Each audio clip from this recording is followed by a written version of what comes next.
प्रवक्ता है किदवई साहब, सिर्फ पिछड़ा दलित और कोई मुद्दे नहीं है क्या आपके पास? सिर्फ पीडीए। अच्छा, आजकल उसमें ए साइलेंट रख रहे हैं आप लोग। ब्रजेश जी, आपने अभी कहा कि सिर्फ पीडीए, ऐसे ना बोलिए, क्योंकि आपको याद होगा कि अच्छा, उनको भी बुरा लगा था जब मैंने कहा था धर्मादा कि आपको याद होगा कि आदरणीय अमित शाह जी जो हमारे गृह मंत्री जी हैं, उन्होंने भी पार्लियामेंट में बोला था कि अंबेडकर का नाम लेना एक फैशन हो गया है। तो सर, मैंने ऐसी कोई धृष्टता नहीं की, उस पर आप ये बात नहीं चिपका सकते। मैंने कहा सिर्फ पीडीए का ही मुद्दा है आपके पास और कोई मुद्दा नहीं। देखिए सर, मुझे मेरी मर्यादा पता है सर, किसके लिए क्या बोलना है और किसके लिए नहीं, बिल्कुल इसमें कोई दो राय नहीं है। तो आप कोई बात मुझ पर चिपकाओ मत सर, अब आगे बोलो। तो आदरणीय गृह मंत्री जी को बस मैं ये मैसेज देना चाहता हूं, क्योंकि अब उनका जिक्र आ गया कि अगर अंबेडकर फैशन है तो ये हम फैशन बार बार करेंगे। अब रही बात पीडीए की, देखिए क्या है कि जो लड़ाई नेताजी ने शुरू की थी सामाजिक न्याय की, उस लड़ाई को तो धार दी वो मान्यवर काशीराम साहब ने दी, और उसके बाद में जो आधुनिक सामाजिक न्याय की लड़ाई है उसको आदरणीय अखिलेश यादव जी आगे बढ़ा रहे हैं। अब आप देखिए कि एक सबसे बड़ी जीत आदरणीय मतलब लोहिया जी के बाद कांशीराम जी और सीधे फिर अखिलेश जी। नहीं, नेताजी का मैंने नाम लिया, अच्छा। लोहिया जी का नाम लिया, मान्यवर काशीराम साहब का नाम लिया और फिर आदरणीय अखिलेश यादव जी का लिया। अब देखिए सबसे बड़ी जीत हमारी क्या है। आदरणीय अखिलेश यादव जी ने जब से पीडीए क्रांति शुरू की ब्रजेश जी, उसके बाद से भारतीय जनता पार्टी के जो प्रवक्ता अक्सर टीवी पे आते हैं उनके हाथ में संविधान आ गया और भारतीय जनता पार्टी की सरकार घुटनों पर आ गई और उसने कहा कि हम कास्ट सेंसस करेंगे।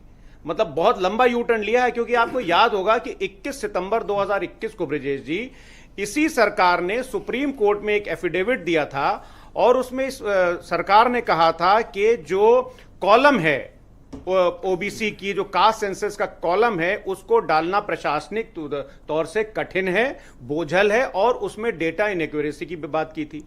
फिर नित्यानंद राय जी जो गृह राज्य मंत्री थे, उन्होंने कहा था कि जो अगली जनगणना होगी, सदन के पटल पर कहा था ब्रजेश जी कि जो अगली जनगणना होगी उसमें एससी एसटी का तो कॉलम रहेगा मगर ओबीसी का नहीं रहेगा। बीजेपी का ये जो मंदिर आंदोलन है, इससे कैसे निपट पाओगे? आपके पास सबके तो काट है, लेकिन इस मामले में आपका पॉलिटिकल एयर डिफेंस कमजोर है जब बीजेपी का मंदिर वाले अस्त्र चलते हैं। नहीं, देखिए ब्रजेश जी, बड़ी घातक मिसाइल है उनकी सर। ब्रजेश जी देखिए, जब आदरणीय सुप्रीम कोर्ट ने, क्यों कालीचरण जी, बिल्कुल इसमें तो आदरणीय जब उसी को चलाते हैं वो। जब माननीय सुप्रीम कोर्ट ने राम मंदिर का जजमेंट दिया था तो हमने उसको स्वीकार किया और भव्य राम मंदिर बना। ये वाला भी तो देखिए सुप्रीम कोर्ट ने ही कहा है। देखिए हम लोग भारतीय जनता पार्टी नहीं है। अब तो सुनिए गोसाइयों को साथ क्यों नहीं ब्रजेश जी, प्लीज सुनिए। देखिए हम भारतीय जनता पार्टी नहीं है। अभी हमारे मित्र राजेश चौधरी जी ने माननीय सुप्रीम कोर्ट का जिक्र किया।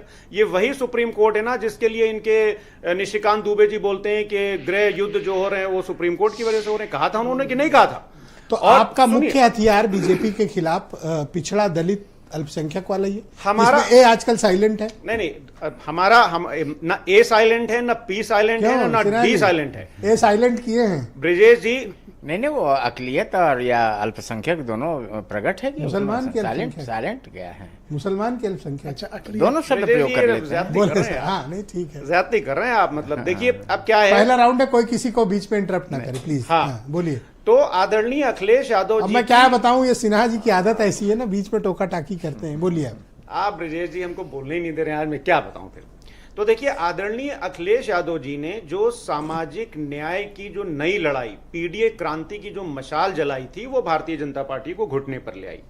अब आप देखिए कि भारतीय जनता पार्टी बहुत दलित बात करती है, एससी एसटी की बात करती है, खाली मुंह से ओबीसी की बात करती है।